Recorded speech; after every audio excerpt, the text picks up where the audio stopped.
जय श्री श्याम दोस्तों, कैसे हैं आप सभी। आशा करती हूँ बहुत अच्छे होंगे। तो सदा स्वस्थ और खुश रहें, बाबा श्याम का आशीर्वाद आपको मिलता रहे।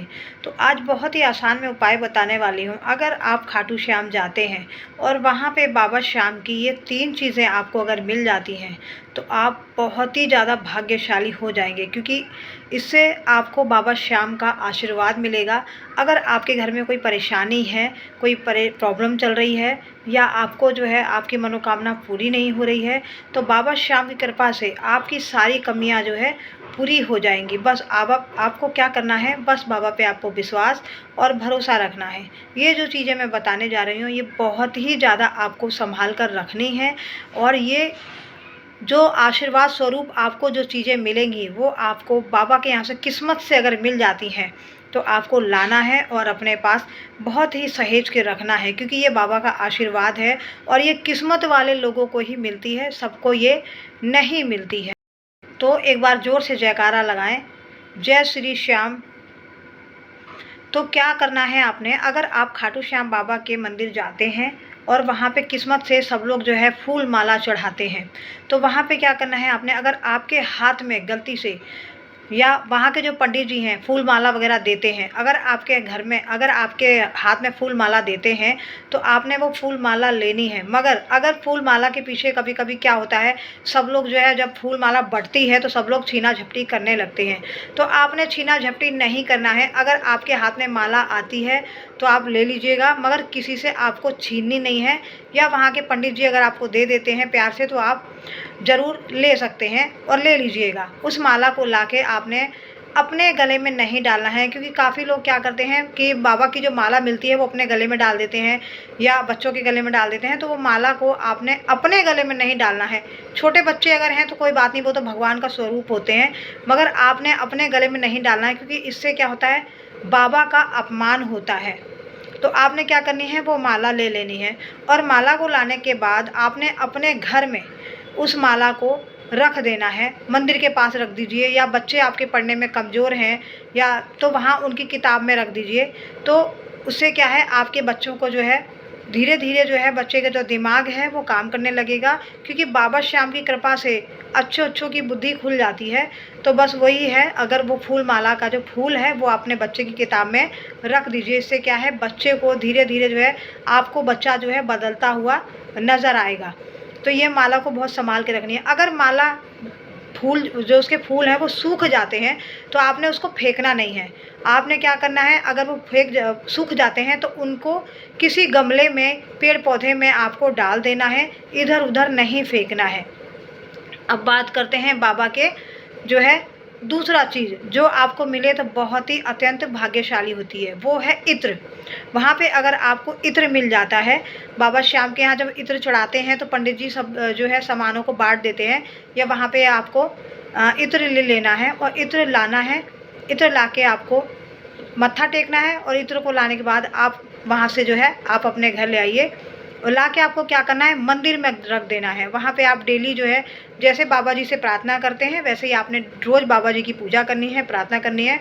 रही इत्र की बात, इत्र आपने क्या करना है, डेली हर तीसरे दिन आपने बाबा को वो इत्र लगाना है, और किसी देवता को नहीं लगाना है। आपने ध्यान दीजिए, और किसी देवता को आपने नहीं लगाना है, सिर्फ बाबा श्याम को आपको थोड़ा सा इत्र लेके लगा देना है, और आपकी जो भी मनोकामना है वो आपको बाबा से कहनी है। तो यहाँ बाबा जी आपकी प्रार्थना को, अरदास को ज़रूर पूरी करेंगे, ज़रूर सुनेंगे। बस आपको विश्वास होना चाहिए, बाबा श्याम पे आप समर्पित हो जाइए, अपने आप को बाबा श्याम पे सौंप दीजिए। वो आपको कभी किसी मुसीबत में नहीं फंसने देंगे। तो आपने यही काम करना है कि उस शीशी को हर तीसरे दिन जो है आपने तीसरे दिन बाबा श्याम को इत्र लगाना है, और किसी देवता को नहीं लगाना है। और जब भी वो शीशी ख़त्म हो जाए तो उस शीशी को ऐसी जगह रख दे कि किसी के पैरों में ना लगे। तीसरी चीज़ है बाघा। जो कि बाबा श्याम को बहुत ज़्यादा प्रिय है। और साल में एक बार ही वो जो बाघा है वो बाबा के पास साल में एक बार ही वो बदला जाता है। तो बाघा को आपने रखना है। किस्मत से अगर मिल जाता है आपको बाबा श्याम का बाघा तो आप उसको संभाल के रख लीजिए। आप चाहे तो मंदिर में ला के रख सकते हैं, अपने घर के मंदिर में आपको रखना है, वहाँ आप रखिए और वहाँ अपना पूजा पाठ जो करना है आप करते रहिए। और आप चाहे तो उसको पर्स में भी रख सकते हैं। किस में रख सकते हैं? पर्स में भी रख सकते हैं। तो इस तरीके से बाबा श्याम का आशीर्वाद आपको मिलता रहेगा। और ये जो है जितनी भी चीज़ें हैं आप इसी तरीके से संभाल के रखें। अगर आपको किस्मत से मिल गई हैं तो आपको बाबा का आशीर्वाद मिल चुका है। आप ये समझिए कि बाबा का आशीर्वाद को मिल चुका है और बहुत किस्मत से बाबा आपके दरवाजे तक और आपके हाथों तक, आपके पास तक बाबा पहुँचे हैं। तो एक चीज़ का और मैं बताती हूँ, वो है गुलाब का फूल। और किस्मत से अगर आपको बाबा के गुलाब का फूल मिल जाता है तो वो भी आप अपने किताब में, जो बच्चे आपके कमज़ोर हैं पढ़ाई में, तो वो गुलाब का फूल भी आप वहाँ से ला सकते हैं और बच्चों की किताब में आप रख सकते हैं। अगर किताब में नहीं रखना है तो आप अपनी तिजोरी में जहाँ आप पैसे रखते हैं वहाँ पे बाबा श्याम का वो गुलाब रख सकते हैं। और इसी गुलाब के बारे में मैं एक चीज़ बताती हूँ आपको। पिछले बार जब मैं बाबा श्याम के मंदिर में गई थी तो वहाँ पे जो है सभी लोग गुलाब के फूल जो है बाबा जी को फेंक रहे थे, फेंक फेंक के चढ़ा रहे थे।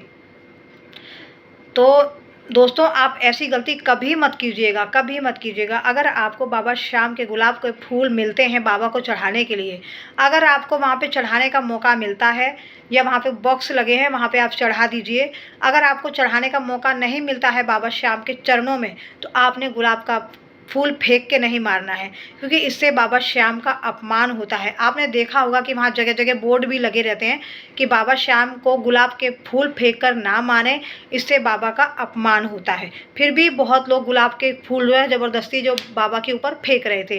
तो दोस्तों ऐसी बात नहीं है कि हम फेंकेंगे तो ही बाबा हमारी मनोकामना को पूरी करेंगे या फिर बाबा तक ही हमारी बात नहीं पहुँचेगी, ऐसी बात नहीं है। बाबा की बात जैसे ही आप बाबा के सामने से गुजरते हैं और इच्छा मांगते हैं, आपकी इच्छा बाबा तक पहुंच जाती है और बाबा आपकी इच्छा को पूरी भी करते हैं और आपकी मनोकामना भी सुनते हैं, क्योंकि वो लाखों लोगों को देखते हैं, लाखों लोगों की सुनते हैं।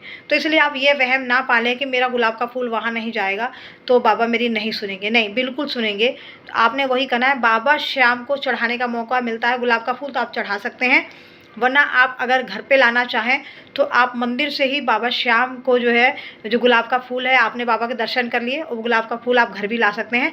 तो वही है, आपका बच्चा कमज़ोर है तो किताब में रख दीजिए, अगर आप तिजोरी में रखना चाहते हैं तो तिजोरी में रख लीजिए। तो बस ये सब चीज़ें जो है बाबा के जो है आशीर्वाद स्वरूप हमें मिलती हैं। तो इन चीज़ों को बहुत ही सहेज के संभाल के आप रखिए और फिर देखिए आपको जो है बाबा के चमत्कार कैसे कैसे देखने के लिए मिलते हैं।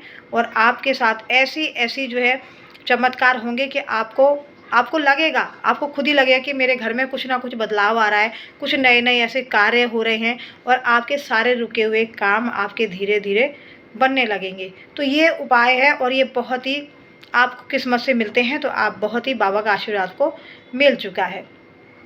आई होप आपको वीडियो बहुत पसंद आया होगा। वीडियो पसंद आया हो तो लाइक शेयर करें। मिलते हैं अगली वीडियो में एक नए उपाय के साथ। तब तक के लिए जय श्री श्याम।